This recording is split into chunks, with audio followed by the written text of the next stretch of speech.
It's Eden, I'm going to mispronounce Eden Elena. I probably mispronounced that. Apologies, Eden of Israel. Israel have taken part 42 blimmin' times at Eurovision. They won 4 last time out in 2018 with Netta and Toy. I think it's fair to say that Eden was the most distraught when Eurovision was cancelled. Hey, Yana, we can see you. And she was told live on air it was cancelled, but she was also told that she was coming back in 2021, which is fantastic. Semi-Free is a bop. Stop putting me off, you naughty panelists. Israel are in the second half of semi-final 1, along with Malta, Cyprus, and Norway. Israel are 12th in their semi-final and sandwiched in between Belgium and Romania. Eden Elena. Let's start with Yerna, because she's been naughty, that we bring her in. Yerna, tell me about semi-free. What do you make of this? And how do you think this is going to do? You're on mute. I know. No. I actually loved the first version of her song as well. So it was kind of an adjustment when I heard the revamp, but I also like the revamp, so no problem there. I actually really liked the high notes in the end because I'm a high note fan. I think it will do well. I think it will qualify. I don't know if it's going to do well in the final. We'll have to see who she's in between, but yeah, I think she's going to the final. Thanks, Yoda. Yeah, I agree with Marius there. Israel is very underrated. I'm interested, actually. Let's come to Donna on this. Donna, how does it compare to Fakir Labir? Because they're both bops, both bangers, whichever description you want to use. And I got the impression she was a bit disappointed that this was picked as her song for Eurovision 2021. This has been revamped. I think it's phenomenal now. I think this is probably an example of how to revamp a song and make the most of her vocal ability. And boy, she's got to get those notes right, because if she doesn't, she's in trouble. But if she delivers them, this could go places. How do the two songs compare, and what are you expecting from Aiden? I don't like to compare them, to be honest, because they are two very different songs. And I think I saw somebody mention in the chat that they weren't necessarily keen on her song last year, and I wasn't that keen on her song last year, but this one I really like. I actually preferred the second of her choices of songs that she had offered up to the sort of national selection, but it's a great song. And yeah, I am a little worried for her if she doesn't get those high notes right, because they really are a show stealer. But I do like it. Yeah, me too. Let's go to Lena. Lena, this is somewhat unfortunate in semi-final 1, because semi-final 1's, a lot of people say it's the bloodbath semi-final. It's the hardest one of the two. And after Israel, along comes Azerbaijan, which some people, me, are saying is going to do rather well at Eurovision this year. Malta and Alene and Yerna, they're all coming out now. They're all saying they like Azerbaijan and Malta. So those two songs come after this. Could that be a big disadvantage for Israel's chances of qualification? I don't think Israel's going to lose any points with people because of Azerbaijan. Not to be a hater, as they say here, but I think this is very strong. I think she has a much stronger vocal than Azerbaijan. Maybe Malta's a little dicier, because it's very catchy and like amazing vocal. But I think Set Me Free is great. I think the revamp was, as you said, was like very well calculated. And I'm trying to think. I don't think it makes it more classy, but it makes it a little less formulaic than maybe the first version was. And I think she's going to look amazing on stage and have amazing style. So I don't think she's going to have a problem. But it is. I would agree. Semifinal 1 is rough. It is rough, yeah. And they're just two examples of other songs which are heavily favoured to do well. Let's remind ourselves that Israel are 18th in the betting to win Eurovision this year, around 80-1 if you want to have a cheeky punt on Israel. Let's go to David in Portugal. It's a tough one, isn't it? How do you compare the two songs in terms of, and I'm talking about "Set Me Free," the two versions, I should probably say. She's really gone for a bit of a risk, I think, with this now, with the real high notes. She must be confident she can deliver them on stage. Does this have the ability now to elevate Israel to much greater heights than before?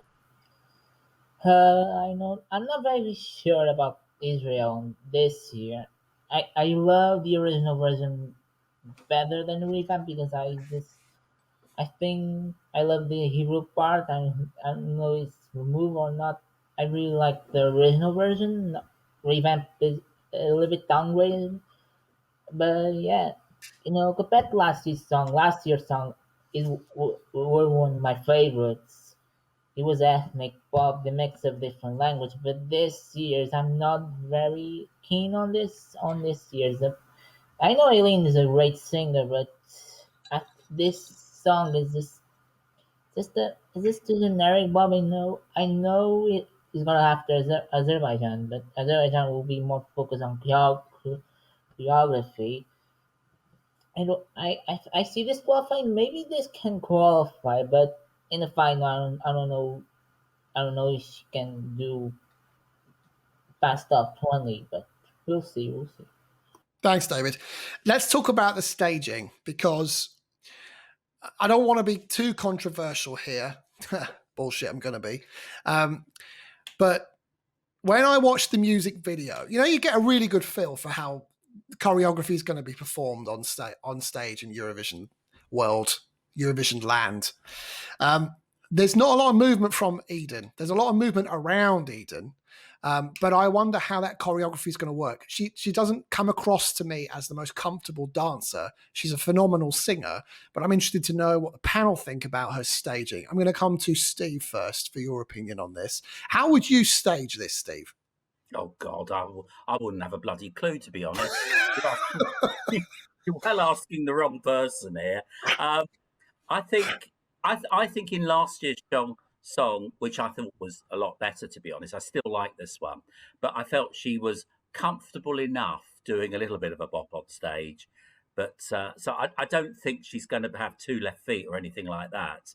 And I sense that the video isn't actually going to give us a preview of what it's going to look like on stage. I think the staging will probably be completely different. And I'm not sure what that'll look like. But I think this is a great song, and I love the high note. I love a screamer at the end of the day, and I love somebody that can actually reach those really high notes. I think that's a good prospect in a really, really camp show. It's got to happen, really, isn't it? She's got to nail those notes. But she sang live last year, didn't she, in the national final? And she really hit every note. So I think she's a really good singer. I think she's got lots of presence, and I think she'll do well. I think she'll qualify.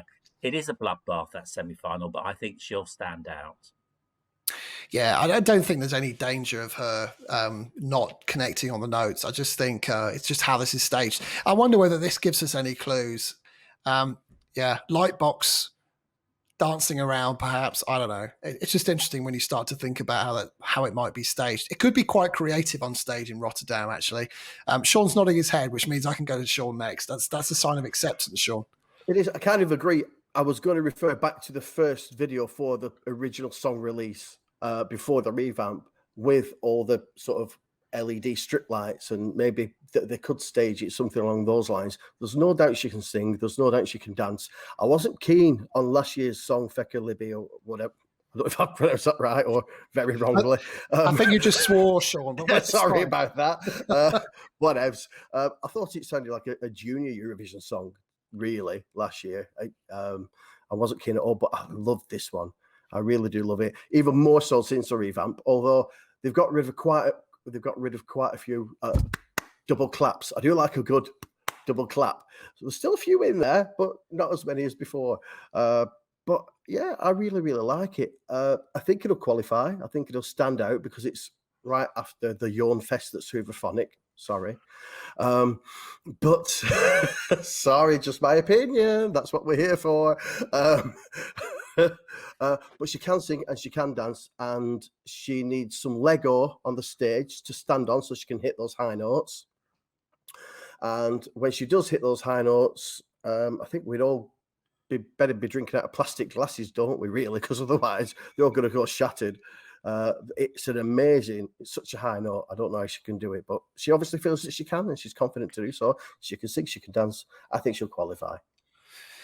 And they didn't have those high notes in the original version, so that they've really kind of thought about this, I think. I mean, there was a comment on screen that said, is this the best ever revamp of a Eurovision song? I'd go as far as to say probably is. I mean, Albania know how to revamp a song. I mean, to the point normally that you can't recognize it from the original. Yeah. But this, I think, really goes places. Alene, this is in between Romania. Romania and Belgium. I just had to check for a second there. So you're going to be watching this anyway, because this is straight after Belgium. What are you expecting Israel to do at Eurovision this year? Can you see them qualifying? It's a real tough one, semi-final one, because there are going to be some big hitters that miss out. I honestly don't know. Like, I wouldn't put money on it. I can see it go through, but then a lot of my favorite songs will not go through. I honestly don't know. But if it goes through and Belgium won't, I'm coming after you, Israel. And Sean, I imagine, because you've just called your country a yawn fest. But we'll leave that in for the edits. They missed that, Sean. Apologies, I had to repeat myself there. No, not Belgium. Belgium's at a yawn fest. I love Belgium. I just Hooverphonic. Hooverphonic songs. Sorry. And I forgot that we had 2 representatives from Belgium on the panel when I said it. And they've bricked you in, Sean. Sean, the music video is putting heads off. Just remind that, Yeah, don't mess with the Belgians, Sean. In big trouble, my friend. And finally, Tom, coming to you. What are your thoughts on this? And in a year where we desperately just want Euro Club, we want to have a dance. This would have got me up on that dance floor in seconds. Let me tell you. The thing is, the first time you hear, they're sending "Set Me Free," I just think of Entrance. Let's be honest, the banger from 2001 on the dance scene. But it's a decent substitute, isn't it? I like this one. I think it's got a lot to offer. I do think the trouble is, and this is the thing, isn't it? If it qualifies, it won't surprise me. And if it doesn't qualify, that's not going to surprise me too much either, because I think this is sadly going to be one of those borderline moments in the contest, especially where it's placed, especially where it sits. I think, it could go either way. It's going to be crucial that she hits those high notes on stage. There is no room for maneuver. She's going to have to deliver a flawless performance. The fact that they introduced them on the revamp is quite the risk. They've got to be pretty confident. They're either confident she's going to deliver it, or they're confident that they've got a videotape somewhere that's going to be played out due to COVID regulations, whereby she can hit those notes. If she does, then I think we could go big. However, I'm not entirely sure this is memorable enough to make it through. There we go. What are you talking about? Belgium's right next door to Rotterdam, to the Netherlands. They could just literally walk there. Ha. Ha, ha, ha. And there was me talking about Israel. It's just... Oh, yeah. Whoops.